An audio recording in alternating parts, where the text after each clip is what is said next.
salvage it. But the wind's supposed to be blowing for, a good 3 weeks. A long range forecast, but it's March. But yeah, spring break project.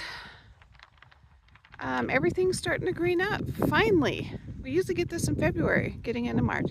Anyway, a little bit of a financial setback.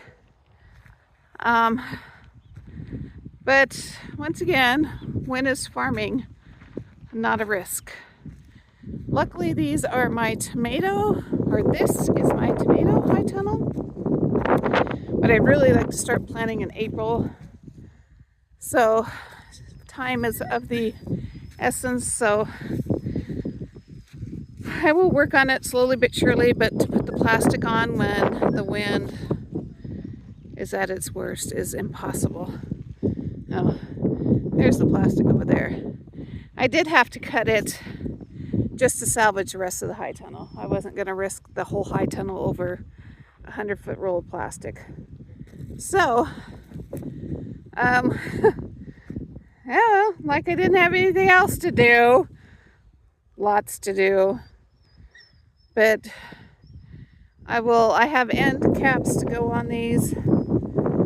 I will do something, but the wind has just been, well, this time is today's coming from the south, so it's pulled this up too. But the ground is so saturated that it's not holding anything. So a little bit of damage control, but life would be boring without it. Can't even keep my drip tape straight. On the upside, it's not too terribly cold, I guess.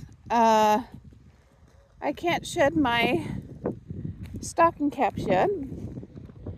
Oops, I gotta water planted spinach here, but the wind has just been so drying. So hopefully those will be all right. Give it a couple weeks. A little bit of weed control here, lay some fresh mulch, get some more veg in the ground, I think. I think I'm gonna do carrots over here because the voles have not found that yet. But 'tis the season. It even knocked down one of my cattle panels. That's how horrible it is. But this high tunnel is great. So